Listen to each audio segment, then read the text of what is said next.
Kaleshwaram project గురించి ప్రధానంగా వివాదము, నిర్మాణంలో జరిగిన లోపాలు, నిర్వహణలో జరిగిన నిర్లక్ష్యము, రాజకీయంగా ప్రతిసారి తప్పు చేసిన వాళ్ళే ఈ ప్రభుత్వం మీద ఎదురుదాడి చేసి తప్పు నుంచి తప్పించుకోవాలని, తప్పును ఇతరుల మీద నెట్టేసి ఈరోజు రాజకీయంగా ఉనికిని మనుగడను కాపాడుకోవాలని చేస్తున్న ప్రయత్నం నేపథ్యంలో భాగంగా సాగునీటి పారుదల శాఖ మంత్రివర్యులు ఉత్తమ్ కుమార్ రెడ్డి గారు డీటెయిల్గా స్టడీ చేసి ఒక స్టడీ డాక్యుమెంట్ మీ అందరి ముందు పెట్టడం జరిగింది. ఎందుకంటే ఇది ఈ రూమ్లో ఉన్న 200 మంది సహచర మిత్రుల కోసం కాదు, 4 కోట్ల తెలంగాణ ప్రజలకు ఈ అంశాన్ని చేరవేయడానికి అవసరంగా ఈ వేదికను శాఖకు సంబంధించిన అధికారులు, మంత్రి గారు వివరించే ప్రయత్నం చేసింది. ఈ ప్రోగ్రాంలో ఉప ముఖ్యమంత్రి వర్యులు బట్టి విక్రమార్క గారు, సహచర మంత్రివర్గ సభ్యులు, రాజ్యసభ సభ్యులు, లోక్సభ సభ్యులు, శాసనమండలి సభ్యులు, శాసనసభ్యులు, వివిధ కార్పొరేషన్లకు సంబంధించిన చైర్మన్లు, పార్టీ పరంగా అధికార ప్రతినిధులు, ప్రొఫెసర్ కోదండరామ్ గారు, తెలంగాణ ఉద్యమకారులు, అదేవిధంగా నిపుణులు ఇందులో పాల్గొని కొన్ని అపోహలను ప్రతిపక్షం సృష్టించే ప్రయత్నం చేస్తే వాస్తవాలను అందరికీ వివరించడానికి with documentary evidence Uttam Kumar Reddy గారు మీ ముందు పెట్టిన ప్రతి అంశము ఏదో ఒక రాష్ట్ర సంస్థనో, కేంద్ర ప్రభుత్వ రంగ సంస్థనో, లేకపోతే నిపుణులు అందించిన కమిటీల నివేదికలో ఈరోజు మీ ముందు పెట్టడం జరిగింది. ఏది కూడా శాఖకు సంబంధించిన అధికారులు, ఆ శాఖకు సంబంధించిన మంత్రో, లేకపోతే కాంగ్రెస్ పార్టీ ఇందులో ఏ ఒక్క అంశాన్ని చేర్చలేదు. వాస్తవంగా జరిగిన అన్ని అంశాలను వన్ బై వన్ క్రోడీకరించి వివిధ సంస్థలు వివిధ రూపాలలో నివేదికలు ఇచ్చినాయి. ఆ నివేదికలను అన్నిటిని కూడా క్రోడీకరించి ఈరోజు మనందరికీ ఒక అవగాహన, అదేవిధంగా సమాచారాన్ని అందించే ప్రయత్నం చేసిండ్రు. ఈ కాంప్రహెన్సివ్ రిపోర్ట్ ప్రిపేర్ చేసి మనందరికీ అవగాహన కల్పించినందుకు పెద్దలు ఉత్తమ్ కుమార్ రెడ్డి గారిని మనస్ఫూర్తిగా నేను అభినందిస్తున్నాను. ఎందుకంటే కొన్ని వందల వేల పేజీల నివేదికలు ఇవి. అందులోకి వెళ్ళి ఏ కంటెంట్ తీసుకోవాలి, దాన్ని ఏ విధంగా మనకు వివరించాలనేది అది పెద్ద ఎక్సర్సైజ్. మీకు అందరికీ తెలియంది కాదు, మీకు తెలుసు. అందులోకి వెళ్ళి చాలా రాత్రులు వారు గడిపి ఈ సంక్షిప్తంగా ఈ సమాచారాన్ని మన ముందు పెట్టడం జరిగింది.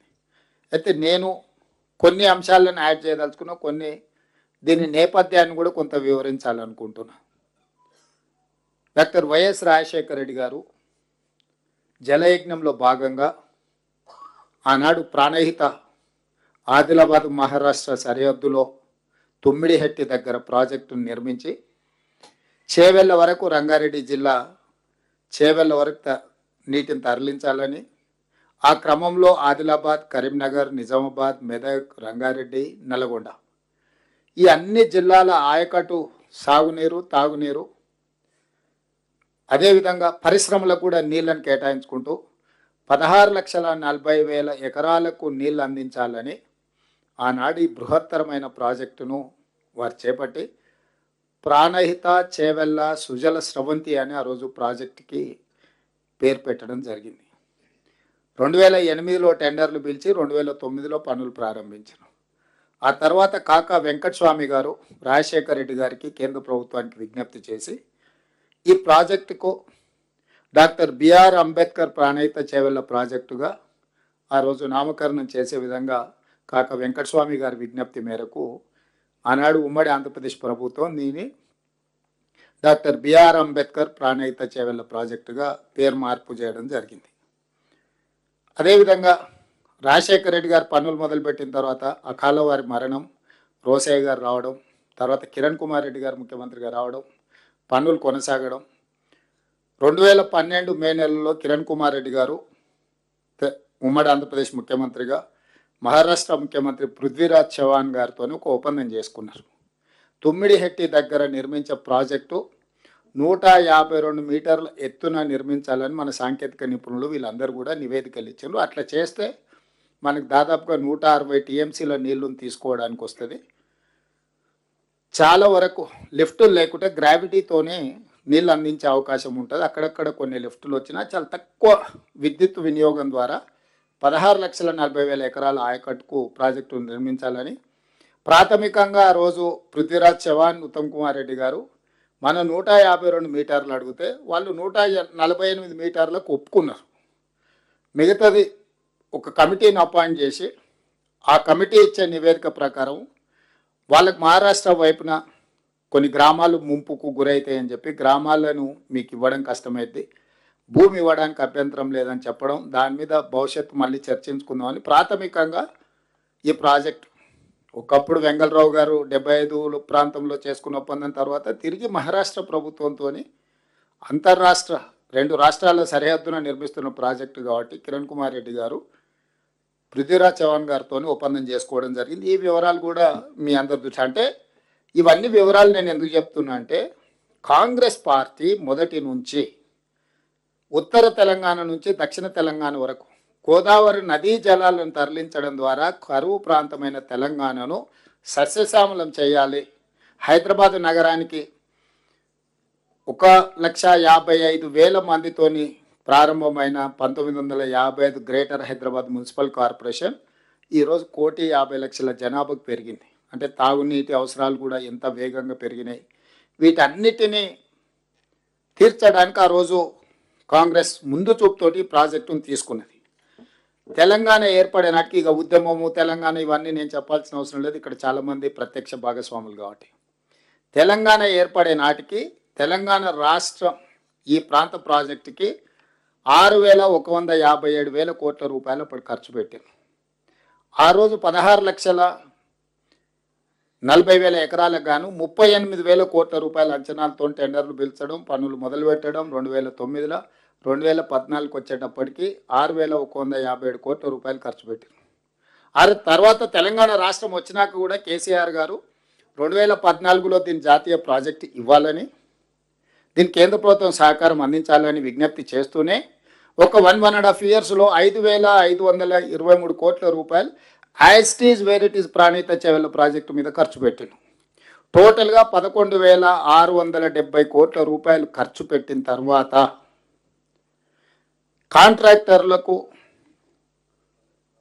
కాంట్రాక్టర్ల నుంచి కేసీఆర్ వసూలు చేసుకోవచ్చిన కమిషన్లో వచ్చిన చర్చలో భాగంగా ఆనాడు ఈ ప్రాజెక్ట్ రీడిజైనింగ్ అనే పేరు మీద కేసీఆర్ ఆలోచనలు మారిపోయినాయి సంవత్సరం తర్వాత. అప్పుడే తెలంగాణ నుంచి ఒక రిటైర్డ్ ఇంజనీర్స్ కమిటీ వేసిండు చంద్రశేఖరరావు గారు. ఏమని, ఈ ప్రాజెక్టుని రీడిజైన్ చేస్తే ఎట్లుంటుంది, దీనికి సంబంధించి ఒక నివేదిక ఇవ్వండి అని 21/1/2015 రిటైర్డ్ సీనియర్ ఇంజనీర్లతోని జీవో నెంబర్ 28 చంద్రశేఖరరావు గారు ఇచ్చారు. అందులో ఎవరున్నారు రిటైర్డ్ ఇంజనీర్లు? CE Anantharamulu, retired CE Venkataramana Rao garu, retired CE Chandramouli గారు, రిటైర్డ్ ఎస్సీ దామోదర్ రెడ్డి గారు, రిటైర్డ్ ఈ శ్యామ్ ప్రసాద్ రెడ్డి గారితో ఒక కమిటీ వేసిండ్రు. ఈ కమిటీ మొత్తం స్టడీ చేసి కేసీఆర్ గారు ఏ ఆలోచనతోనైతే ఊరు మార్చి పేరు మార్చి అంచనాలు పెంచి నిధులను కొల్లగొట్టాలని స్కీమ్ వేసిండ్రో 2015లో కేసీఆర్ స్వయంగా తెలంగాణ రిటైర్డ్ ఇంజనీర్లతోని కమిటీ చేస్తే వాళ్ళు స్పష్టంగా చెప్పిండ్రు, మీ ఆలోచన తప్పు, మీరు ఒకవేళ మేడిగడ్డ దగ్గర బ్యారేజ్ నిర్మిస్తే అది ఉండదు, అక్కడ ఎట్టి పరిస్థితుల్లో నిర్మించకండి, కాదు కూడదు, మీరు ఒకవేళ దీన్ని మార్చాలనుకుంటే వేమనపల్లి దగ్గర బ్యారేజ్ నిర్మిస్తే కొంతమేరకు పర్వాలేదు, కానీ ఓవరాల్గా అసలు వద్దని చెప్పిండ్రు వాళ్ళు. ఆ రిటైర్డ్ ఇంజనీర్స్ ఒఫీషియల్గా సబ్మిట్ చేసిన నివేదికను తొక్కిపెట్టి ఆయనకు నచ్చినట్టు ఇవ్వలేదు కాబట్టి దాన్ని పక్కన పెట్టి వ్యాప్కోస్కి ఈయనకి ఏం కావాలనో చెప్పి ఒక స్టడీ రిపోర్ట్ ఇవ్వమన్నాడు. నేను ఇక్కడున్న పెద్దలందరూ హోటల్కి వెళ్ళి మనము లంచ్కో డిన్నర్కో వెళ్ళి మనం చికెన్ 65 మటన్ ఫ్రై తీసుకురమ్మంటే వాడు ప్రాన్స్ అయితే తేడు కదా, ఇడ్లీ తేడు కదా. మనం ఏది ఆర్డర్ ఇస్తే వాడు అదే తీసుకొస్తాడు. వ్యాప్కోస్ అనే సంస్థ డాక్టర్ వైఎస్ రాజశేఖర రెడ్డి గారు కాంగ్రెస్ పార్టీ అధికారంలో ఉన్నప్పుడు ప్రాణహిత చేవెళ్ళ ప్రాజెక్టుకి డీటెయిల్ ప్రాజెక్ట్ రిపోర్టు వ్యాప్కోస్కే ఇచ్చారు. అదే వ్యాప్కోసు తుమ్మిడేటి దగ్గర ఈ ఎత్తులో కట్టండి, అక్కడి నుంచి శ్రీపాద ఎల్లంపల్లికి నీళ్లు తేండి, శ్రీపాద ఎల్లంపల్లి నుంచి ఇట్లా ముందుకు చివరి ఆయకట్టు చేవెళ్ళ వరకు వికారాబాద్ వరకు తీసుకెళ్ళడానికి ఏ విధంగా తీసుకెళ్ళాలి, ఎక్కడెక్కడ రిజర్వాయర్లు కట్టాలి, దాంట్లో ఎంత కెపాసిటీ ఉండాలి, నీళ్ళు ఏ విధంగా వెళ్ళాలని ఇచ్చి అంచనాలు ఇచ్చింది కూడా వ్యాప్కోసే. 38,000 కోట్లతో పూర్తయితే వ్యాప్కోస్ రిపోర్ట్ మీదని ఆనాడు కాంగ్రెస్ పార్టీ టెండర్ పిలిచింది.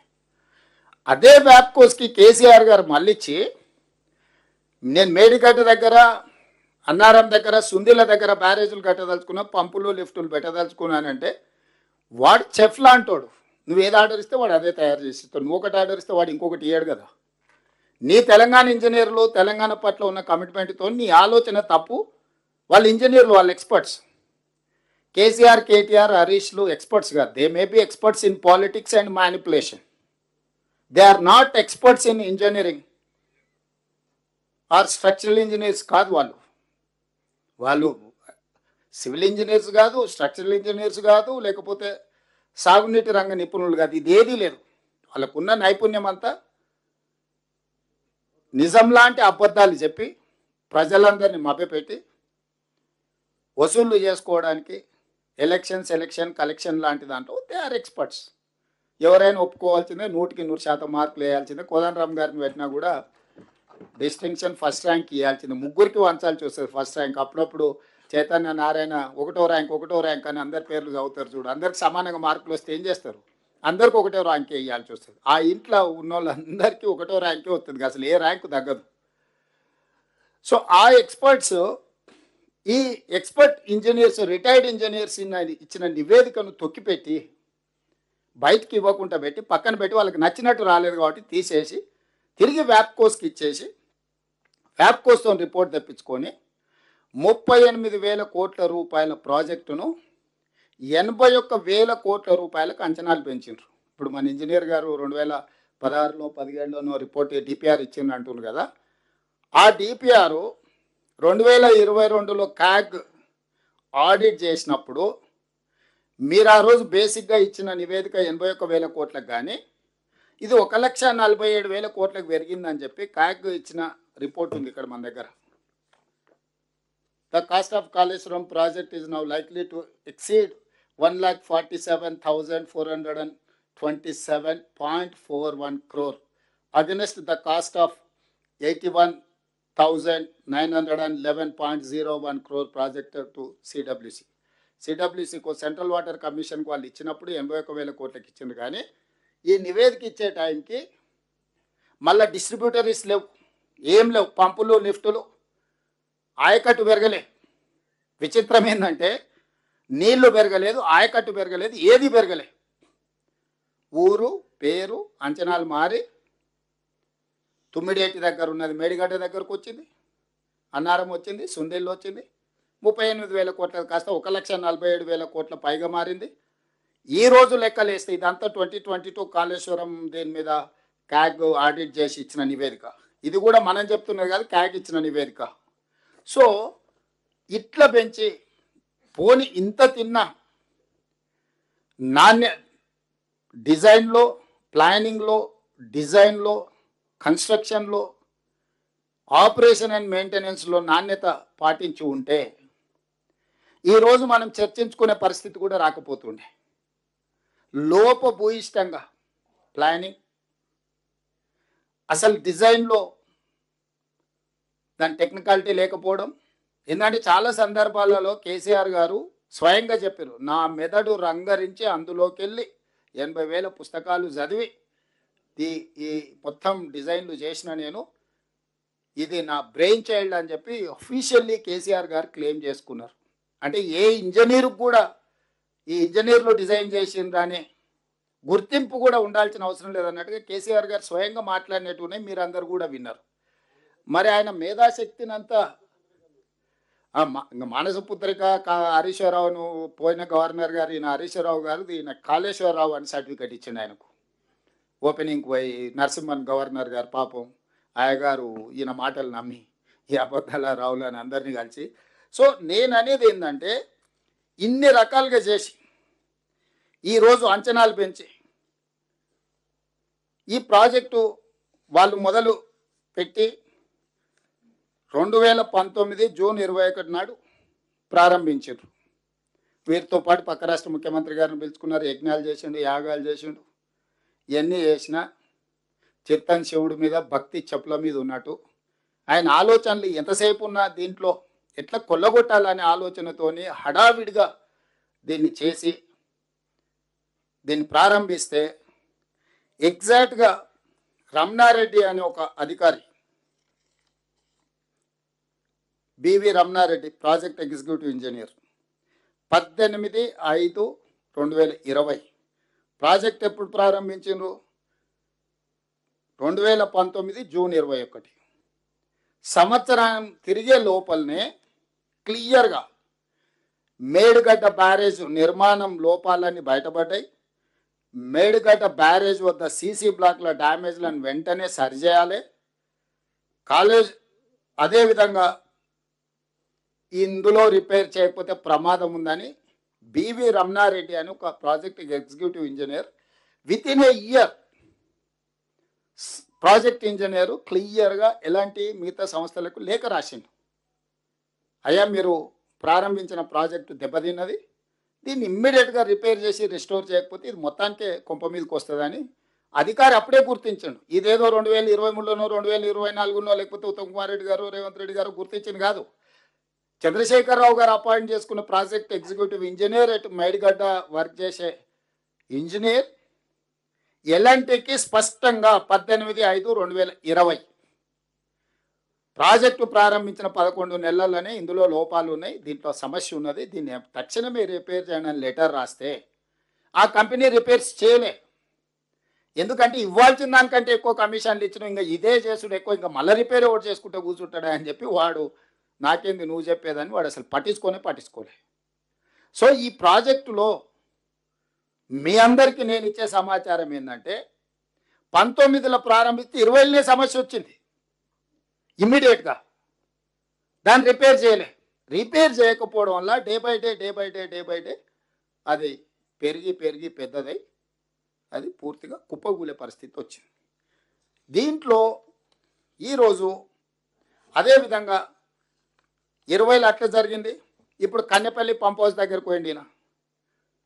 ఇక కన్నెపల్లి ఎంత సుఖమైందా అంటే 2022 జూలై 14 గోదావరిలో వరద వస్తే కన్నెపల్లి అన్నారం పంప్ హౌజులు రీటైనింగ్ వాల్ పంప్ హౌజ్ ఇక్కడ కడితే గోదావరి జలాలు ఇందులోకి రాకుండా గోడ అడ్డం కడితే అది నాణ్యత లేకపోవడం వల్ల కుప్పగూలితే మొత్తం కన్నెపల్లి పంప్ హౌజ్ ఫోటోలు చూపిస్తున్నాం మీకు. ఇది నీళ్లు నిండిపోయింది, ఇది లోపల మిషన్లు మొత్తం కెమెరా క్లోజప్ తీసుకురా. ఈరోజు కన్నెపల్లి అని చెప్తున్నాడు కదా, ఇగో ఇది కన్నెపల్లి పంప్ హౌస్.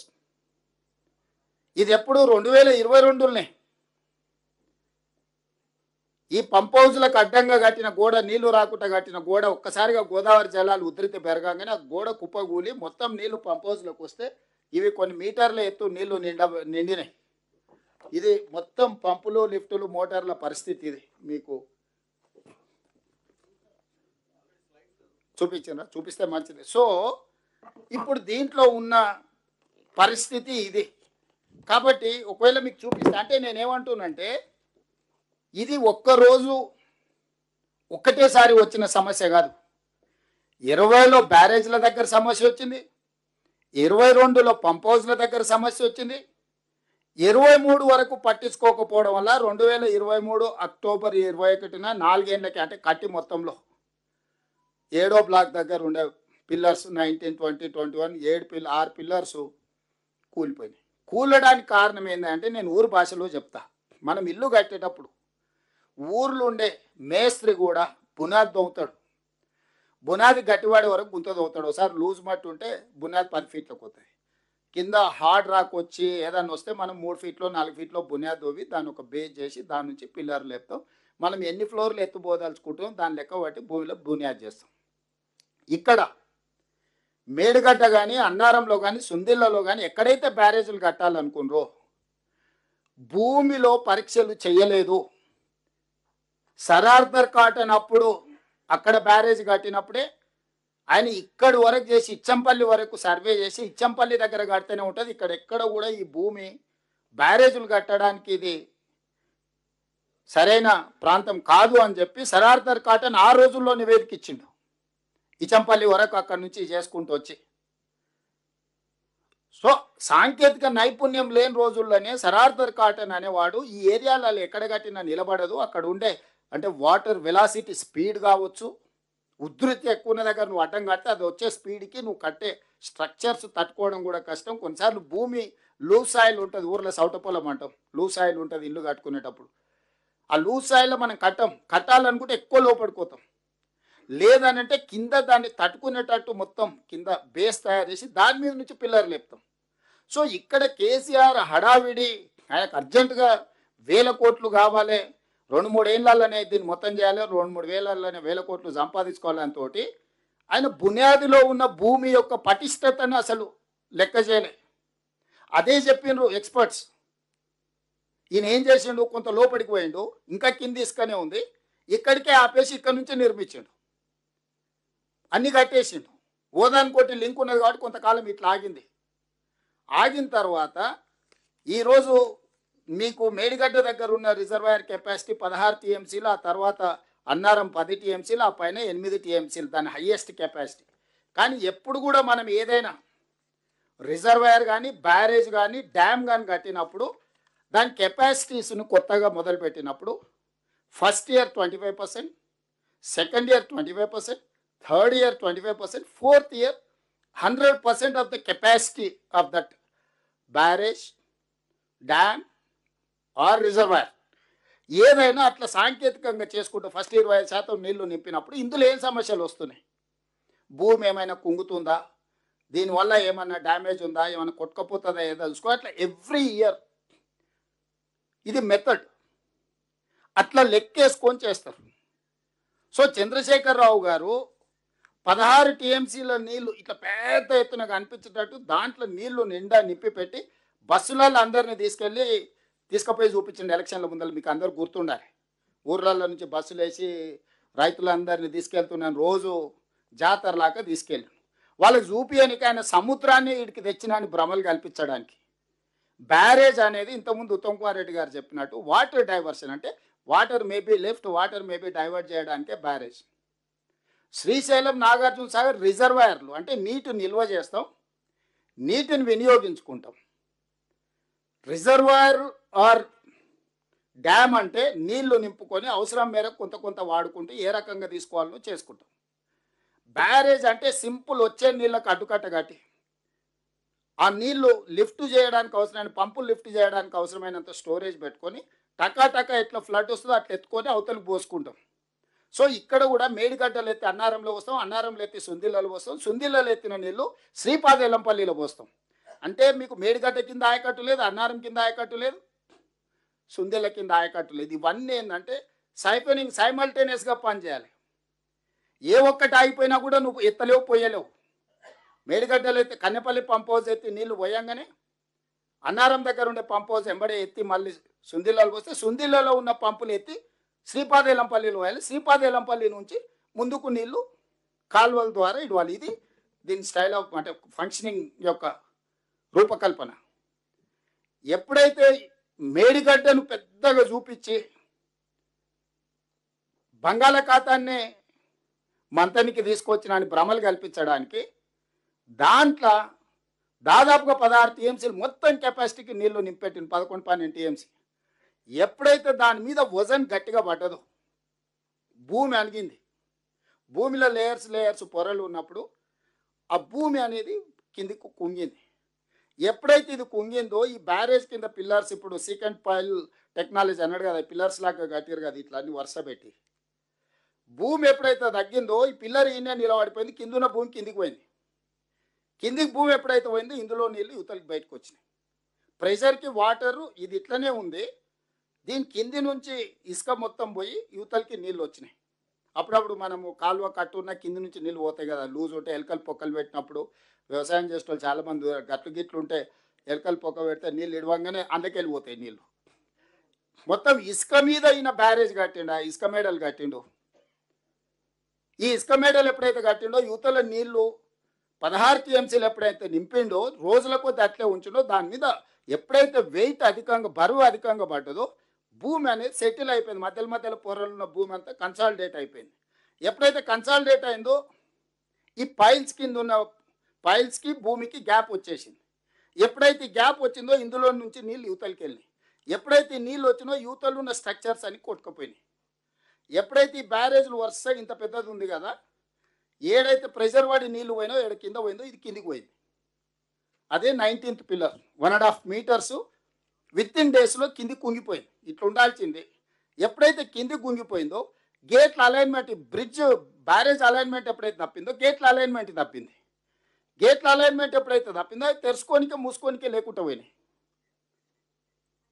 దాంతో 6-7 మొత్తం ఉన్న 2 కిలోమీటర్లలో ఉన్న పిల్లర్స్లో ఇది పోయింది. ఇప్పుడు కేసీఆర్ అంటాడు కానీ 4 పిల్లర్లు కుంగిపోతే ఏమైందని.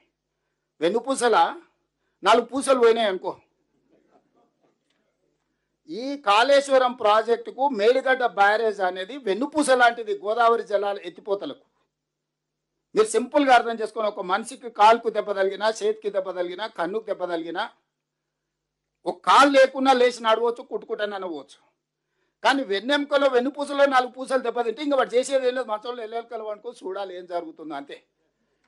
ఇప్పుడు ఈ గోదావరి ప్రాజెక్టు మేడిగడ్డ అనేది గోదావరి ప్రాజెక్టులో వెన్నుపూస దెబ్బతిన్నది.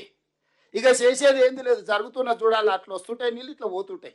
దీన్ని ఇట్లా ఆపినావు అనుకో, 80,000 పుస్తకాలు చదివిన మేధావి 9.5 ఏళ్ళు కష్టపడి ఆపితే 3 ఏళ్ళలో కట్టిన కాళేశ్వరం కూలేశ్వరం అయి కుప్పగూలింది.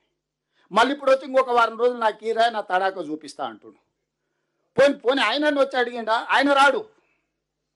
ఈ మిడిమిడి జ్ఞానం ఉన్న వాళ్ళందరినీ తోలుతున్నాడు. ఇక మీరు అడిగిరా పూర్ణస్తుతం ఏమంటాడు అని. మనం ఇంట్లో వాళ్ళనో వీళ్ళనో విలుచుకరా పండిత పిల్లలు పంపిస్తుంది చూడు, పోయి పతాలు ఆడుకునే వాళ్ళు ఊరలారే వాడు ఉండడం జామేరు రాని పిల్లల్ని తోలుతారు చూడు. కేసీఆర్ ఈ మిడిమిడి జ్ఞానం ఉన్న వాళ్ళని తోలి ఏది పడితే అది మాట్లాడి ఈరోజు ఈ పరిస్థితికి తీసుకొచ్చిండ్రు. ఇందులో పోని మనమేమన్నా చేసినామా? 2023 అక్టోబర్ 21 నాడు, October 22 project AE Mahadevpur police స్టేషన్లో ఎఫ్ఐఆర్ చేసిండు. అని మేము కేసు పెట్టలేదు. ప్రాజెక్టు కుప్పగూలిపోయిందని చెప్పి ఎఫ్ఐఆర్ చేసిందే కేసీఆర్ గవర్నమెంట్. మహదేవ్పూర్ పోలీస్ స్టేషన్లో ఇది కుప్పగూలిందని ఫస్ట్ కేసు పెట్టింది కూడా వాళ్ళే, ఎఫ్ఐఆర్ చేసింది వాళ్ళ హయాంలోనే. మనం కూడా ఏం పోలీస్ కేసు పెట్టలే. దాని తర్వాత 23 అక్టోబర్ 22 తేదీన, అంటే సేమ్ ఆ ప్రభుత్వం ఉన్నప్పుడే, national dam safety authority Medigadda కుంగుపాటుపై ఒక కమిటీని నియమించింది. వాళ్ళు నవంబర్ 1 నాడు ఎన్డీఎస్ఏ నివేదిక ఇచ్చారు, ప్రిలిమినరీ నివేదిక. ఇది నివేదిక మొత్తం ఉత్తమ్ సార్ చెప్పిండు. ఇక్కడ ఈ నివేదిక అంత ఉంది క్లియర్గా, అందులో బేసిక్స్ మొత్తం ఈ నివేదికలు ఇచ్చేసారు. ప్రధానంగా వాళ్ళు చెప్పింది ఏంటంటే 19వ పిల్లరు 1.256 మీటర్లు ఆల్రెడీ భూమిలో గుంగిపోయింది. దీంట్లో ప్లానింగ్, డిజైనింగ్, నాణ్యతను నియంత్రించలేదు మరియు నిర్వహణ లోపాల వల్లని పిల్లర్లు కుంగిపోయినాయి. అంటే ఏ ఒక్క దాంట్లో కూడా వీళ్ళు పాటించాల్సిన నిబంధనలు పాటించలేదు. అది ప్లానింగ్లో కావచ్చు, డిజైనింగ్లో కావచ్చు, క్వాలిటీ ఆఫ్ కన్స్ట్రక్షన్ కావచ్చు, ఆపరేషన్ అండ్ మెయింటెనెన్స్ కావచ్చు.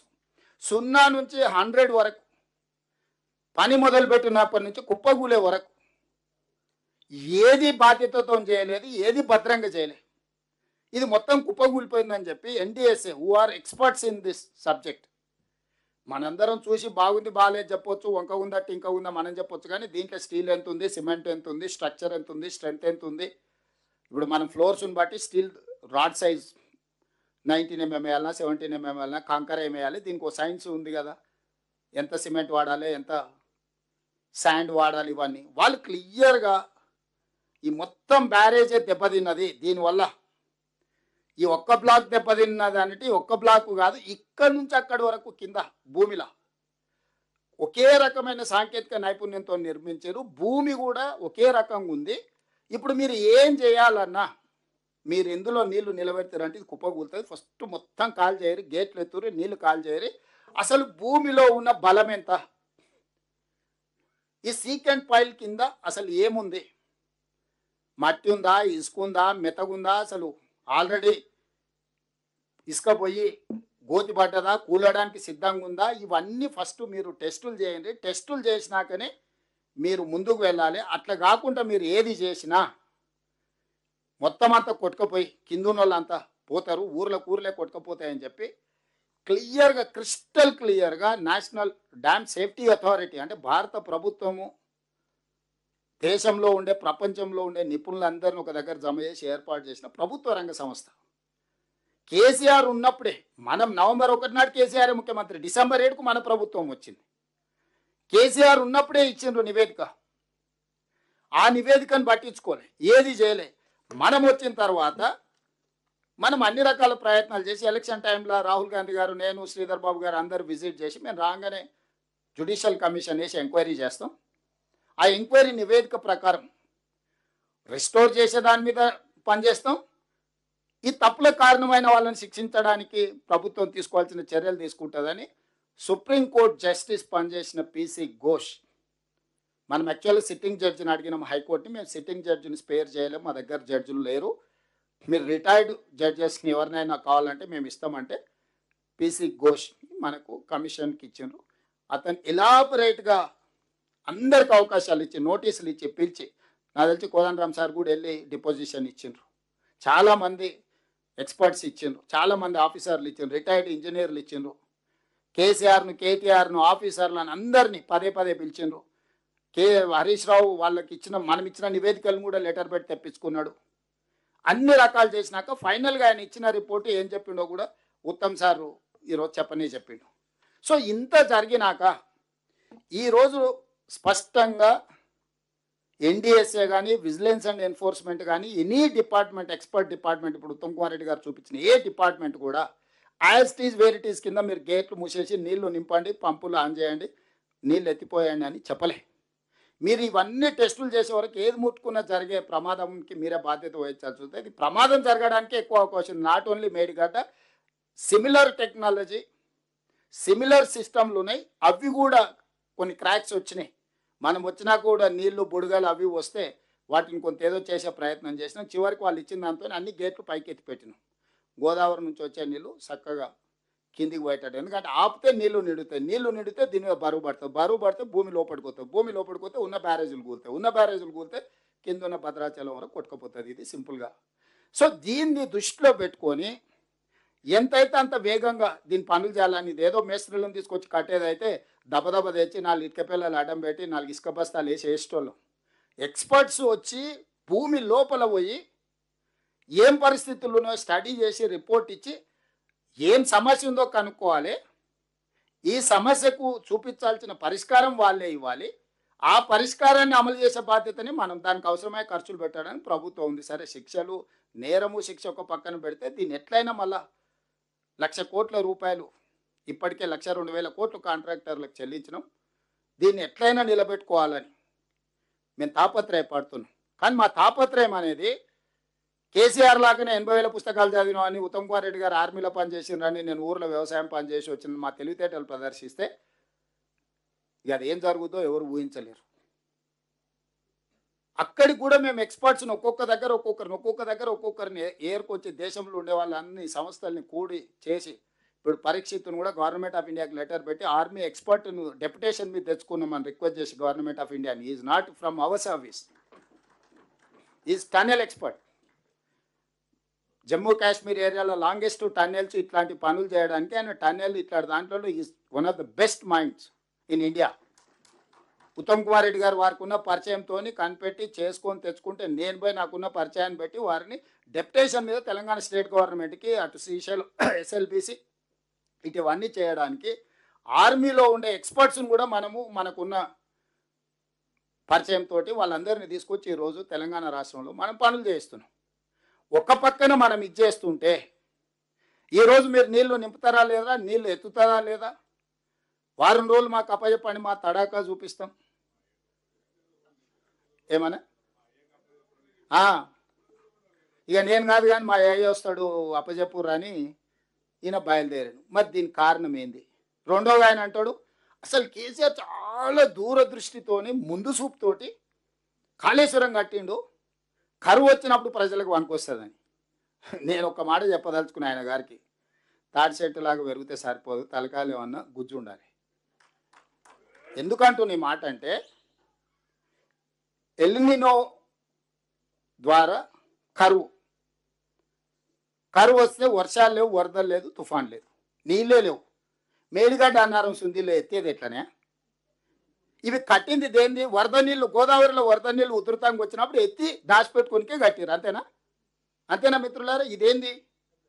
దీని బేస్ ఏంది? ఫ్లడ్ వస్తుంది, ఫ్లడ్ వచ్చినప్పుడు వరద జలాలు 90 రోజులు వస్తాయి, 90 రోజులలో రోజుకు 2 టీఎంసీలు అయితే 180 టీఎంసీలు తీసుకెళ్ళి వేరే వేరే రిజర్వాయర్లలో మనం పోసుకోవాలనేది కదా మొత్తం ఈ ప్రాజెక్టు యొక్క ఫిలాసఫీ. మొత్తం స్థూలంగా ఈ ప్రాజెక్టు యొక్క ఆలోచన, అంచనా, నిర్మాణం ఉధృతంగా వరద జలాలు వచ్చినప్పుడు ఆ వరద జలాలు పోయి బంగాళాఖాతంలో కలవకుండా ఎంబడెంబడి వెతుకొని పక్కకు తీసుకెళ్ళి దాచిపెట్టుకోవాలనేది పెట్టినాం.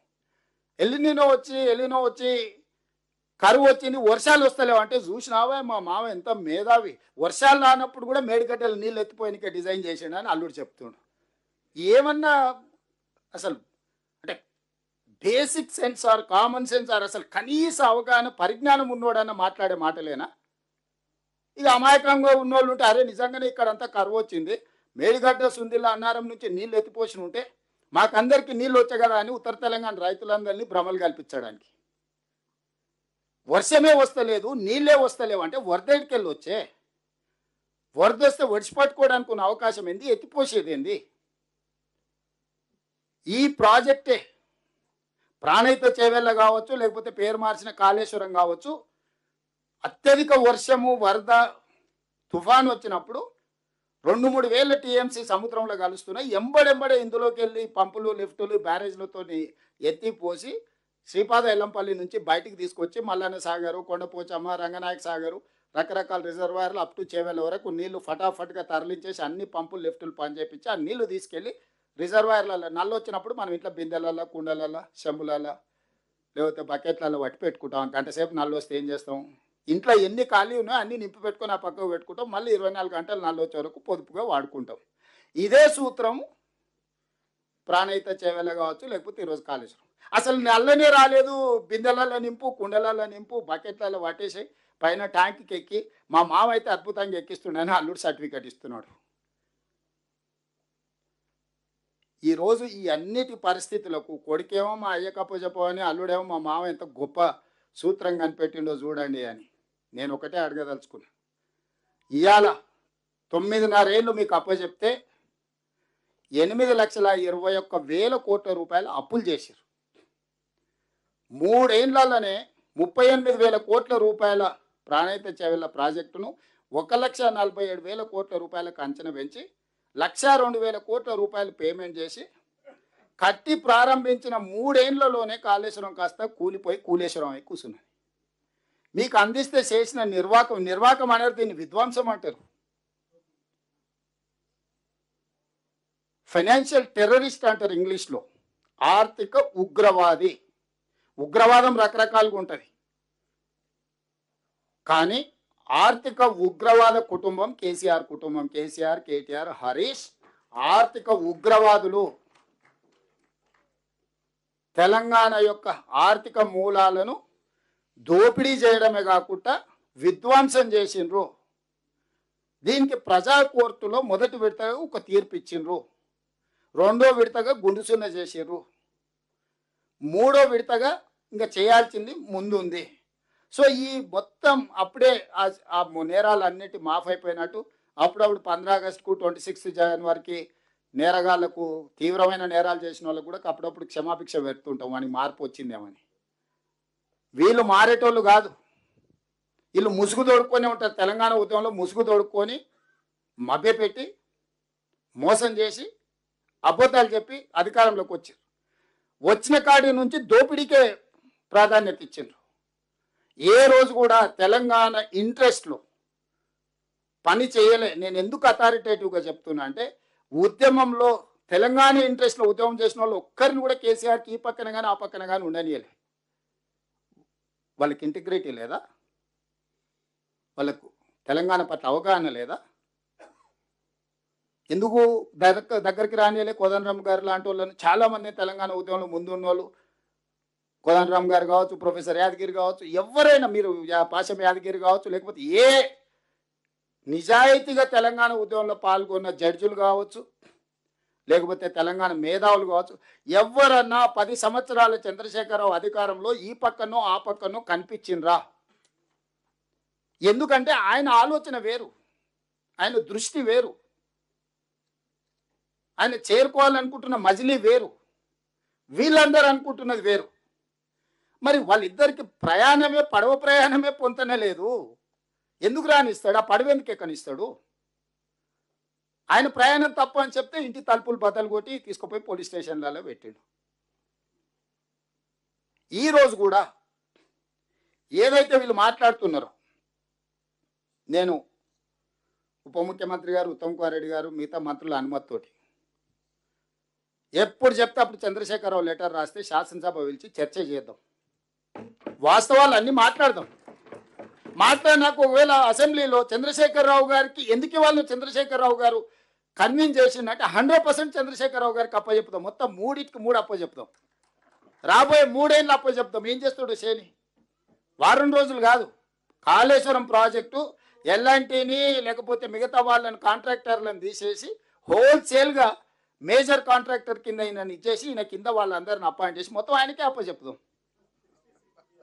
ఉన్నోళ్ళందరినీ 60C కింద టర్మినేట్ చేస్తావా, లేకుంటే ఆయన కింద వాళ్ళని చేసి ఈయన మొత్తాన్ని హెడ్ ఆఫ్ ద కాంట్రాక్టర్గా చేసి వాళ్ళందరూ ఆయన దగ్గర పనిచేసిన వాళ్ళు వాళ్ళే కదా. ఆయనకు కావాల్సిన వాళ్ళు అందరినీ పెట్టుకొని దాన్ని ఎట్లా రిస్టోర్ చేస్తాడో చేయమనుండ్రి.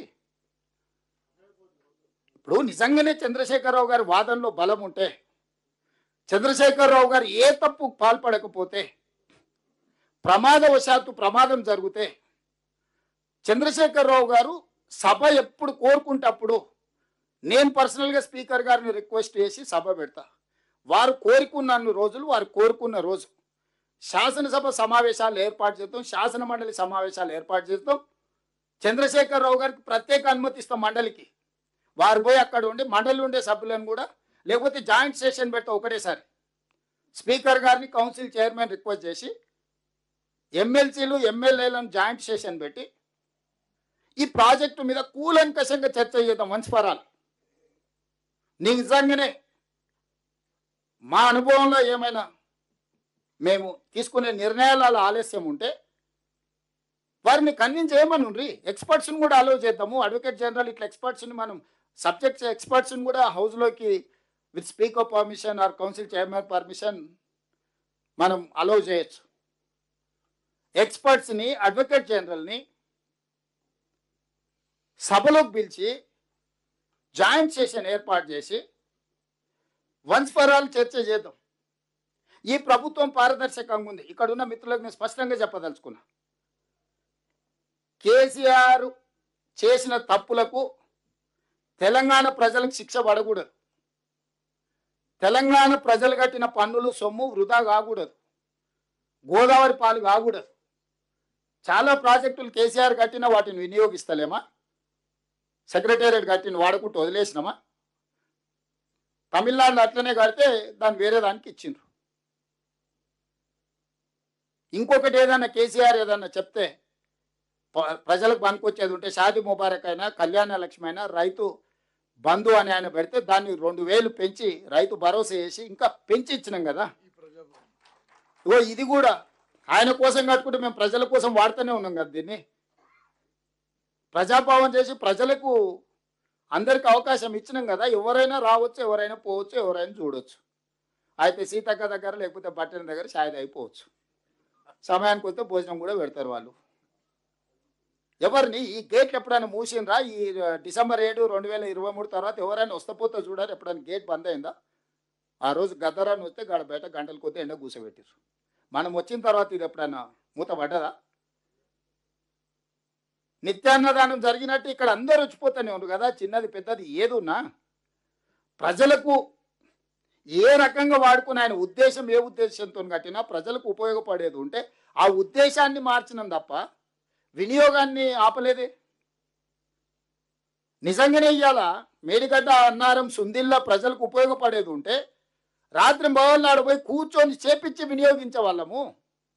నిజంగా ఏమి చెయ్యలేని నిస్సహాయ పరిస్థితులు ఉన్నాము, అసహనంగా ఉన్నాము, బాధ కోపం కూడా ఉంది. 1,00,000 కోట్లు పెట్టింది, ఇట్లా అయిపోయింది. నేరగాళ్ళని శిక్షించలేకపోతున్నాం, దీన్ని వినియోగించలేకపోతున్నాం. అధికారం వచ్చి 30 నెలలు అయింది. ప్రజలందరూ వీళ్ళని ఉరిదీయాలని కోరుకుంటే నియమ నిబంధనలు అడ్డం వస్తున్నాయి అని మేము అనుకుంటున్నాము. కమిషన్ ఇచ్చిన report as where it is మన గవర్నమెంట్ ఆఫ్ ఇండియా సిబిఐకి అంతకుముందు కేంద్ర మంత్రి గారు అన్నారు, మాకు అప్పయ్యపురం 48 గంటలలో అందరిని లోపలేస్తామని. ఎన్ని రోజులు అయింది ఇచ్చి? డేట్ కూడా చెప్తా మళ్ళీ. అదెందుకు ఇంకా ఈ కొంచెం ఆపేది. 2025 జూలై 31 జ్యుడిషియల్ కమిషన్ 645 పేజీల నివేదికను రాష్ట్ర ప్రభుత్వానికి సమర్పించింది. 2025 ఆగస్టు 31 అసెంబ్లీలో ఈ నివేదికపై చర్చ జరిగింది. అదే రోజున మేడిగడ్డ అన్నారం సుందిల బ్యారేజ్ల నిర్మాణంలో అవకతవకలు అవినీతి ఆరోపణలే విచారణకు సిబిఐకి అప్పగించాం. 2025 సెప్టెంబర్ 1వ తేదీన ఈ కేసును సిబిఐకి అప్పగిస్తూ జీవో నెంబర్ 104 రాష్ట్ర ప్రభుత్వం జారీ చేసి మొత్తం ఇచ్చింది. సెప్టెంబర్ పోయి మళ్ళీ సెప్టెంబర్ రానికి వస్తుంది. మరి ఆ నుంచి బయలుదేరి నడుచుకుంటూ వస్తురేమో మా బటన్ అని అడిగి మళ్ళీ ఏమన్నా ఇచ్చి సిబిఐ అధికారులకు మరి విమానమో బస్సో కారు పంపన్న. మరి నడుచుకుంటూ వస్తే చాలా టైం పట్టేటట్టుంది ఢిల్లీ నుంచి. ఈరోజు ఈ నేపథ్యంలో ఎదురుదాడి చేసి పాత అన్నీ మర్చిపోయినరు, మళ్ళీ కొత్త రాగం తీయాలని కొత్త రాగం ఫస్ట్ పిల్లలతో తీపిస్తున్నాడు. ఇది జర వినసొప్పుకుంటే ఆయన దిగుతాడు, లేకపోతే మళ్ళా రాగం మారుస్తాడు దీన్ని ఇట అట అని. సో స్పష్టంగా ప్రజాభవన్ నుంచి చంద్రశేఖరరావు గారికి సూటిగా నా విజ్ఞప్తి, శాసనసభ శాసన మండలి ఉమ్మడిగా సమావేశాన్ని ఏర్పాటు చేద్దాం. మీరు స్పీకర్ గారికి లేఖ రాయండి, తారీఖు చర్చ జరగాల్సిన ఎన్ని రోజులు. మేము కూడా ప్రభుత్వం నుంచి లేఖ ఇచ్చి చర్చ పెట్టిద్దాం. ఏ మాత్రం కూడా మీ గౌరవానికి, మీ మర్యాదకు, మీ చర్చకు అడ్డు రాకుండా సభను సజావుగా నడిపించే విధంగా మా లెజిస్లేటివ్ అఫేర్స్ మినిస్టర్ మిత్రులు శ్రీధర్ బాబు గారు బాధ్యత తీసుకుంటారు. నేను వారికి సహకరిస్తాను. నేను స్పీకర్ గారిని కూడా విజ్ఞప్తి చేస్తాను, హౌస్ను ఆర్డర్లో పెట్టి చంద్రశేఖరరావు గారు ఏ ఉద్దేశంతో ఏ విధానంతో, స్పీకర్ సార్ కూడా ఇక్కడ ఉన్నారు, వారికి కూడా నేను విజ్ఞప్తి సార్. ఆయన సీనియర్ లెజిస్లేటర్, 10 years చీఫ్ మినిస్టర్గా పనిచేశారు, 9.5 years. ఆయన గౌరవానికి ఆయన మర్యాదకు భంగం కలగకుండా ఎవరైనా భంగం కలిగించేటట్టు వాళ్ళ పట్ల మీరు కఠినంగా చర్యలు తీసుకోండి. వాళ్ళ సభలో నుంచి బయట కూర్చోబెట్టండి. వారు ఏమేమి మాట్లాడతారు మొత్తం చెప్పమని ఉండ్రి. నిజంగానే నిపుణుల కంటే మేధావిగా చంద్రశేఖరరావు గారు ఏదైనా సూచన చేస్తే డెఫినెట్గా ఈ ప్రభుత్వం అడాప్ట్ చేసుకుంటుంది. మాకు కావాల్సిందే అది కదా. ఇన్ని ఎక్స్పర్ట్స్ కమిటీలను, ఇన్ని ఎక్స్పర్ట్ ఏజెన్సీలను ఎందుకు ఎంగేజ్ చేస్తున్నాం విత్ ఫీ? జరిగిన తప్పిదాన్ని సరిదిద్దుకోవడానికి. సరిదిద్దడం ఇంకో పెద్ద తప్పుగా మారింది అనుకో, అది అత్యంత ప్రమాదకరంగా మారుతుంది. సరిదిద్దే ముసుగులో చిన్న తప్పు కంటే ఇంకా పెద్ద తప్పు జరిగిందనంటే నష్టం వస్తుంది. కాబట్టి అందుకే ఎక్స్పర్ట్స్ ఒపీనియన్కి ప్రాధాన్యత ఇస్తున్నాము, అందుకే ఫీజు ఇచ్చి ఎంగేజ్ చేస్తున్నాము, ఉచిత సలహాలు కాకుండా. మరి ఎందుకు మీరు ముందుకు రారు? మీకు బాధ్యత లేదా? మీరు జీతభత్యాలు తీసుకుంటలేరా? మీకు హోదా లేదా? మీకు జీతభత్యాలు ఉన్నాయి, ప్రతిపక్ష నాయకుడు హోదా ఉంది, ప్రజలు మీరు సభకు వచ్చి మాట్లాడాలని చెప్తున్నారు, మేము విజ్ఞప్తి చేస్తున్నాం. ఇన్ని రకాలుగా చెప్పినా మీరు తప్పించుకుంటున్నారంటే మీరు చేసిన నేరము ఘోరం మీకు తెలుసు, అందుకే మీరు మొహం చాటేస్తున్నారు. దాన్ని కప్పిపుచ్చుకోవడానికి బేషరంగా అబద్ధాలు చెప్పేటోళ్ళని ఊరి మీదకి వదిలి మమ్మల్ని టార్గెట్ చేసి మాట్లాడుతున్నారు. ఇది తెలంగాణకు, తెలంగాణ సమాజానికి ఏ మాత్రం కూడా ఉపయోగం కాదు.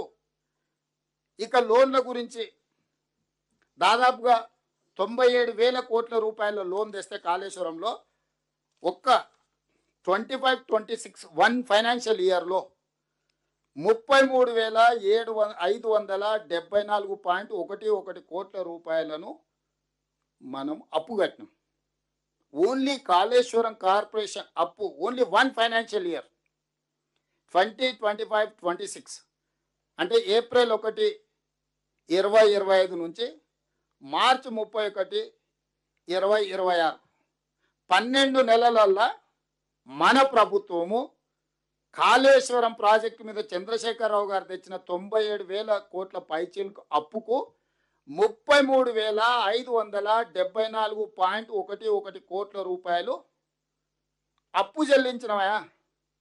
చుక్క నీరు తాగకుండా, చుక్క నీరు తీసుకోకుండా, రైతుకు అనా పైసా ప్రయోజనం లేకుండా ప్రజల సొమ్ము ఆయన చేసిన అప్పులకు తప్పులకు ఒకే ఒక్క ప్రాజెక్టు మీద ఇంత సొమ్ము చెల్లించినాం. ఈ 30 నెలల్లో మనం చేసిన అప్పు రమారమి 1-2 ఇక్కడ అక్కడ 1,80,000 కోట్ల రూపాయలు రఫ్లీ మనం అప్పు చేస్తే 30 నెలల్లో మనం తిరిగి చెల్లించింది 2,08,000 కోట్ల రూపాయలు చెల్లించినాం. చంద్రశేఖరరావు గారు చేసిన అప్పులకు తప్పులకు మేము మళ్ళీ అప్పులు చేసి దాని అసలు మితి కట్టాల్సి వస్తుంది. 30 నెలల్లో మన తెలంగాణ రాష్ట్ర ప్రభుత్వం యావరేజ్ ఆన్ అండ్ యావరేజ్ 1,80,000 కోట్ల రూపాయలు అప్పు చేస్తే ఆన్ అండ్ యావరేజ్ ఈ 30 నెలల పరిపాలనలో 2,08,000 కోట్ల రూపాయలు అప్పు చెల్లించినాం. ఇది తెలంగాణ ఫైనాన్షియల్ స్టేటస్. అయినా షాదీ ముబారక్, కళ్యాణ లక్ష్మి, రైతు భరోసా ఏ స్కీమ్ ఆపుకుంటా రేషన్ కార్డులు ఇచ్చినాం. 3,28,28,000 మంది పేదలకు 6 కిలోల సన్నబియ్యం ఇచ్చినాం. 50 లక్షల మందికి 200 యూనిట్లు ఉచితంగా ఇచ్చినాం. 55 లక్షల కుటుంబానికి 500 రూపాయలకి సిలిండర్ ఇచ్చినాం. 4.5 లక్షల పేదలకు 5 లక్షల రూపాయలు ప్రతి ఇందిరమ్మ ఇల్లుకు ఉచితంగా ఇచ్చినాం. ఇవాళ గ్రామాలలో మీరు దాదాపుగా 9,000 కోట్ల పైచలకు మనం ఈరోజు చెల్లించినాం. రైతు భరోసా సంవత్సరానికి ఎకరాకు 10,000 ఆయన ఇస్తే 2,000 పెంచి సంవత్సరానికి 12,000 కింద 36,000 కోట్ల రూపాయలు ఇప్పటికీ రైతు భరోసా కింద ఈ 30 నెలల మనం ఖర్చు పెట్టినాం. ఉచిత విద్యుత్ 24 గంటలకు ప్రతి సంవత్సరం ప్రతి నెల 1,100 కోట్ల రూపాయలు యావరేజ్గా 30,000 కోట్ల రూపాయలు ప్రభుత్వం తరఫున ఉచిత విద్యుత్కు చెల్లించినాం. 20,617 కోట్ల రూపాయలు 2 లక్షల వరకు రైతు రుణమాఫీ, 25,35,000 మంది రైతులకు రైతు రుణమాఫీ చెల్లించినాం. 8,000 కోట్ల రూపాయలు ప్రభుత్వ ఉద్యోగస్తులకు బకాయిలు పెట్టిపోతే కరెక్ట్ 60 రోజులలో నియమనని 4,000 కోట్లు, 2,000 అంతకుముందు నెలకి 750 కోట్లు ఇచ్చేది. అది కూడా సరిపోతలేదని వాళ్ళు వస్తే మన చర్చల్లో భాగంగా 4,000 కోట్ల రూపాయలు 60 రోజుల్లో ఇచ్చిన వచ్చే నెల 100 రోజుల్లో 6,000 కోట్లు ఇస్తాను. ఇప్పటికి 4,000 కోట్లు రిటైర్మెంట్ ఎంప్లాయీస్ బెనిఫిట్స్ రిలీజ్ చేసినాం. ఆర్టీసీ నష్టపోయి అమ్ముకొని ఆత్మహత్యలు చేసుకొని ఉంటే ఈరోజు పొన్నం ప్రభాకర్ గారు ఇక్కడనే ఉన్నారు. 1,000 కోట్ల లాభాలకు తీసుకొచ్చినాం. ఈరోజు RTC profit making business 1,000 crore they have made profit. ఆర్టీసీని లాభాల బాట పట్టించినాం. 60,000 కోట్ల రూపాయలు మహిళలకు బ్యాంక్ లింకేజ్ ఇచ్చినాం. 0 వడ్డీ మీద 2,000 కోట్ల రూపాయలు ఆడపిల్లల తరఫున వడ్డీ చెల్లించినాం. బతుకమ్మ చీరలలో కూడా దోపిడీకి పాల్పడితే బ్రహ్మాండమైన చీరలు ఈరోజు ఇందిరమ్మ చీరల్ని మనం పంచిపెట్టినాం. ఆయన ఇచ్చిన పథకాలు అన్నిటికన్నీ కొనసాగించి ఒక్క అవినీతి నాపితే ఇన్ని పథకాలు చేసినాం. ఇన్ని పథకాలు ఈరోజు మీరు ఇంతమంది ఉన్నారు, మీరు ఎవ్వరు మాట్లాడతలేరు. రేషన్ కార్డు ఇవ్వలేదా, సన్నబియ్యం ఇవ్వలేదా, 200 యూనిట్లు ఉచిత కరెంట్ ఇవ్వలేదా, 24 గంటల వ్యవసాయానికి ఉచిత కరెంట్ ఇవ్వలేదా, ఇందిరమ్మ ఇండ్లు ఇవ్వలేదా, ఫీజు రియంబర్స్మెంట్ చేయలేదా, ఆరోగ్యశ్రీ 1 yearలో 2,600 crores ఇచ్చిన Aarogyasri and CM relief fund rupees bonus ఇచ్చినాం. అంతకుముందు ఒడ్లు వండిస్తే ఊరేసుకుంటూ అంటే కనీస మద్దతు ధరతో పాటు 500 రూపాయలు బోనస్ ఇచ్చినాం. 3,000 కోట్లు బోనస్ పే చేసినాం. డైట్ ఛార్జెస్ 40% పెంచినాం. కాస్మెటిక్ ఛార్జెస్ 200% పెంచినాం. బడి పిల్లలకు బ్రేక్ఫాస్ట్ ఇచ్చినాం. లంచ్ క్వాలిటీ పెంచినాం. ఏ స్కీమ్ ఆపినాము? 8,21,000 కోట్ల రూపాయలతో ప్రభుత్వాన్ని అప్పచెప్తే కేసీఆర్ ప్రజలకు ఉపయోగపడే మొదలుపెట్టిన స్కీమ్ లేదా ఉమ్మడి ఆంధ్రప్రదేశ్ నుంచి మనకు వారసత్వంగా సంక్రమించిన ఒక్క స్కీమ్ అయినా ఏదన్నా ఆపినా? అదనంగా ఇన్ని స్కీమ్లు ఇచ్చినా కదా. మీరు ఎందుకు ధైర్యంగా మాట్లాడతలేరు? ఎందుకు ఘాటుగా తిప్పికొడతలేం మనం? టెంపుల్స్ కావచ్చు, ఎండోమెంట్స్ కావచ్చు, వెల్ఫేర్ కావచ్చు, డెవలప్మెంట్ కావచ్చు, సుదీర్ఘకాలంగా ఉన్న వర్గీకరణ కావచ్చు, 100 సంవత్సరాల నుంచి వెనుకబడిన కులాల లెక్కలు లేకపోతే లెక్కలు తీసినాం కదా. ఏదైనా ఈ 30 నెలల చెయ్యని పని ఏదన్నా ఉందా? 67,000 మొత్తం హిస్టరీ తీసుకోండి. ఏ స్టేట్ కానీ ఎగ్జాక్ట్ 15 నెలల 67,618 ప్రభుత్వ ఉద్యోగాలు నియమించిన ప్రభుత్వం ఏదైనా దేశంలో ఉందా? వీళ్ళందరూ ప్రభుత్వ ఉద్యోగులు కదా. ఇచ్చినాం కదా. మొత్తం డిపార్ట్మెంట్ వైజ్ అసెంబ్లీలో పెట్టినా రేపు అందరినీ కావాలంటే ఎవరైనా ఛాలెంజ్ చేయమని పరేడ్ గ్రౌండ్ అందరినీ మొత్తం లెక్క పెట్టి 1 by 1 ఫేషియల్ రికగ్నేషన్ యాప్ పెట్టుంది. మొత్తం ఎంతమంది ఉద్యోగాలు ఇచ్చినో లెక్క తీయాలి. అంతకుముందు ఇన్స్టాల్మెంట్లలో ప్రభుత్వ జీతభత్యాలు ఇచ్చేది. ఇవాళ 1వ తారీఖు నాడు అందరికి ఇస్తున్నాం. ఇప్పుడు కాంట్రాక్ట్ అవుట్ సోర్సింగ్ వాళ్ళు కూడా ప్రభుత్వానికి పనిచేసే ప్రతి వాడికి 5 తారీఖు లోపల ఎట్టి పరిస్థితుల్లో వాళ్ళకి జీతం రావాల్సిందే అని ఈరోజు పని పెట్టుకొని ఎవ్రీ వీక్ మానిటరింగ్ చేసి రిఫార్మ్ చేసుకుంటూ వస్తున్నాయి, క్లీన్ చేసుకుంటూ వస్తున్నాయి.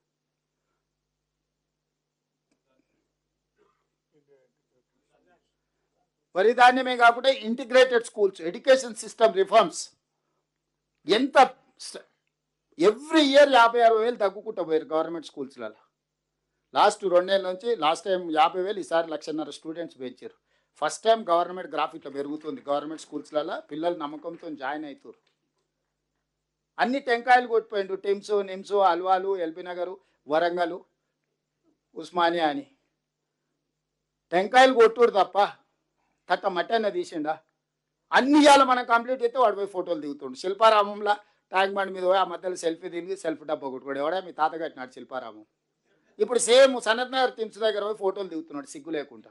దేవుడు సిగ్గు ఎట్లా పెట్టలేదో నాకు అర్థం కాలేదు. వాళ్ళ డిక్షనరీలోనే లేనట్టుంది సిగ్గు అని పదం. కుటుంబం మొత్తం సిగ్గు తప్పిపోయారు. ఇప్పుడు కుటుంబానికి మొత్తం తెలంగాణలోని అన్ని కుటుంబాలకు అసలు 5 లక్షల లైఫ్ ఇన్సూరెన్స్ చేయాలని పెట్టుకున్నాం. రేపు ఇందిరమ్మ బర్త్డే రోజు అఫీషియల్లీ కంప్లీట్గా తెలంగాణ రాష్ట్రంలో పుట్టడమే అదృష్టం అనే విధంగా ఈరోజు ప్రతి వాడికి తెలంగాణలో ఉన్న ప్రతి కుటుంబానికి 5 లక్షల రూపాయలు ప్రభుత్వమే ఇన్సూరెన్స్ కడుతుంది. ఎక్కడన్నా దేశంలో ఈ పథకం ఉందా? ఎక్కడన్నా దేశంలో సన్నబియ్యం ఉందా? ఎక్కడన్నా దేశంలో సంవత్సరంలో 67,000 ఉద్యోగాలు ఇచ్చిరా? ఎక్కడన్నా అడిగిన వాళ్ళందరికీ రేషన్ కార్డులు ఇచ్చిందా? ఎక్కడైనా భారతదేశం మొత్తం మీద పేదవాడికి ఇస్తే 5 లక్షల రూపాయలు ఉచితంగా ఇచ్చే పథకం భారతదేశంలో ఎక్కడన్నా ఉందా? నేను ఛాలెంజ్ చేస్తున్నా ఎవరినైనా. ఆరోగ్యశ్రీని కూడా 10 లక్షలు చేసిన. గల్ఫ్ బాధితులు చచ్చిపోతే 5 లక్షల రూపాయలు ఆ కుటుంబానికి శవాన్ని తెప్పించడమే కాకుండా ప్రమాదవశాత్తు చనిపోతే 5 లక్షల రూపాయలు ఆ కుటుంబాలను ఆదుకోవడానికి కూడా పథకం పెట్టిన. అక్కడనే వినోద్ గారు ఉన్నారు కదా. మీరు అడిగింది ఏంది చేయలేదు, ప్రతిదీ చేస్తున్నాం. ఇది కూడా కేసీఆర్ కోసం కాదు. ఇప్పుడు ఇది కాళేశ్వరం రిలేట్, ఇది ప్రజలకు అవసరం ఉన్నది. దీన్ని జాగ్రత్తగా చేయాలనేది మన ఆలోచన. వాళ్ళు హడావిడి పెట్టిరని, తొందర పెట్టిరని మనల్ని అటు ఇటు చేసి ఏదో ఒకటి చేసి అది కూల కొడితే వీళ్ళే కుట్రతోని దాన్నే మనం బాంబులు పెట్టి పేల్చినామని మాటలు మాట్లాడారు. ఎంత బుర్ర తక్కువ అంటే మరి అమెరికాలో ఏం చదువుకున్నాడో నాకు తెలియదు కానీ మరి వేరే దోస్తులు వేరే చెప్తుంటారు. బాంబులు పెట్టి పేలిస్తే గాల్లోకి వెళ్తుందా భూమిలోకి పోతుందా? మా వీరేషన్ చెప్పాలి. ఎన్నో బాంబులు పెట్టి పేలిస్తే ఏదైనా మనం బాంబు పెడితే అది ఏడైనా పెట్టు గాల్లోకి లేస్తుంది కదా, పైకి లేస్తుంది కదా. మళ్ళీ కాళేశ్వరంలో మేడిగడ్డ బ్యారేజ్ భూమిలోకి పోయింది కదా, బాంబులు పెడితే భూమిలోకి ఎట్లా పోతుంది? బుద్ధి ఉందా? అన్నం తింటుండా, గడ్డి తింటుండా? మాట్లాడేటప్పుడు బుర్రనాన్ని ఉపయోగించాలి కదా. పోనీ ఒకవేళ పోనీ ఒకవేళ ఏదన్నా జరిగింది అని అంటే ఏదన్నా చేస్తే ఏదన్నా శకలాలు లేచినాయి గాల్లో ఉన్నాయి ఇది ఉన్నది అని అంటే మనం బాంబులు పెట్టాం. భూమిలో కుంగిపోయింది దాన్ని మనం బాంబులు పెట్టామని మన మీద వేస్తాడేమే. మీ నాయన అవినీతికి బలైపోయింది కాళేశ్వరం, మీ కుటుంబ దోపిడీకి బలైపోయింది గోదావరి నదీ జలాలు.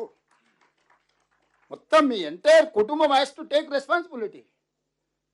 మొత్తం ఎంటైర్ ఫ్యామిలీని పని చేయాలి, ఒక్కొక్కరిని కాదు. తెలంగాణకి 8,21,000 కోట్ల రూపాయలు అప్పు వస్తుంది, కేసీఆర్కి 1000 ఎకరాల ఫామ్ హౌస్ వస్తుంది, 1,00,000 కోట్ల రూపాయల ఆస్తులు వస్తాయి. జన్వాడలో కేటీఆర్కు 100 ఎకరాలలో వస్తుంది, హరీష్ రావుకి లేదనుకుంటున్నాం, మొయినాబాద్లో ఉంది 50 ఎకరాల ఫామ్ హౌస్, శంకర్పల్లిలో కవితకు ఉంది 25 ఎకరాల ఫామ్ హౌస్. అటు భూములు ఇచ్చిపెట్టి ఉత్త ఫామ్ హౌస్లు ఇల్లే చెప్తున్నా. మనం 250 గజాలలో 500 గజాలలో కట్టుకోవాలంటే జన్మంతం కష్టపడాల్సి వస్తుంది, ఉత్తమన్న ఇల్లే లేదని చెప్తుంటాడు అప్పుడప్పుడు. మరి కేసీఆర్కి మాత్రము అంటే ఆ సూత్రం ఏందో మనకు తెలవాలి కదా. రాష్ట్రం అప్పుల ఊబిలు ఎట్లా కూరుకుపోతుంది, కేసీఆర్ ఆగర్భ శ్రీమంతుడు ఎట్లయితాడు, న్యూస్ పేపర్లు ఎట్లా వస్తాయి, టీవీ ఛానల్స్ ఎట్లా వస్తాయి, వ్యాపారాలు ఎట్లా వస్తాయి, బెంచ్ కార్లు ఎట్లా వస్తాయో ఆ సూత్రం చెప్తే తెలంగాణ మొత్తం బాగుపడుతుంది కదా. కేసీఆర్ని అందుకే కదా 2 సార్లు ముఖ్యమంత్రిని చేసింది ఆ సూత్రం చెప్పమని. అందుకోసమనే మిత్రులారా, ఈరోజు ఉత్తమ్ కుమార్ రెడ్డి గారు ఒక మంచి బాధ్యత తీసుకొని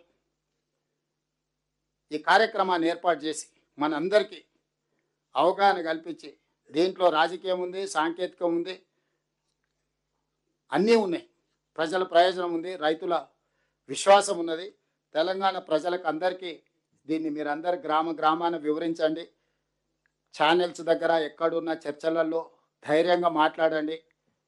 మర్యాదగా కేసీఆర్ గారిని శాసనసభకు ఆహ్వానించండి, చర్చలు పెడదాము. ఒక మంచి వాతావరణంలో తెలంగాణ ప్రజలకు విషయాలన్నీ తెలియని చంద్రశేఖరరావు గారి స్వయంగా వచ్చి ప్రాజెక్టు మీద జరిగిపోయిన గతాన్ని నిర్వహించాల్సిన బాధ్యతను భవిష్యత్తును చంద్రశేఖరరావు గారు వారి మాటల్లో చెప్తే తెలంగాణ సమాజం కూడా వింటది. నిజంగానే అందులో ఏదైనా సారాంశం ప్రజలకు ఉపయోగపడుతుంది అనుకుంటే ఈ ప్రభుత్వానికి ఎలాంటి భేషజం లేదు.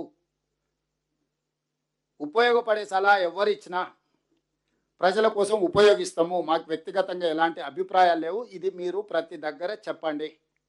చివరగా 10 తారీఖు రోజు మధ్యాహ్నం మధుర కాన్స్టిట్యున్సీలో ఈసారి రైతు భరోసా వేగంగా చేసినాం. ఇప్పటికే 8,000 కోట్ల రూపాయలు రైతుల ఖాతాలో పడ్డది, 1000 కోట్లు కూడా సిద్ధంగా ఉన్నాయి. కానీ మా బట్టి గారు లక్షలాది మంది రైతుల ముందల వ్యవసాయం దండగా కాదు, వ్యవసాయం పండుగ చేసినాం, రైతుని రాజుని చేసినాం. లక్షలాది రైతుల మధ్యలో మనము ఈ పండుగ ఉత్సవాన్ని నిర్వహించుకుందామని బట్టి గారు మిమ్మల్ని అందరినీ ఆహ్వానిస్తారు. బట్టి గారి తరఫున 10 తారీఖు నాడు మధ్యాహ్నం 2 గంటలకు ఖమ్మం జిల్లా మధురకు మీరందరూ తప్పకుండా పేరున అందరికి ఆహ్వానం పలుకుతున్న అందరు అక్కడికి రావాలా. ఆ రైతులతో కలిసి ఆ సంతోషకరమైన పండుగలో పాల్గొనాల్సిందిగా మీకు అందరికీ విజ్ఞప్తి చేస్తూ మీ అందరి దగ్గర సెలవు తీసుకుంటున్నా. ధన్యవాదాలు మిత్రులారా.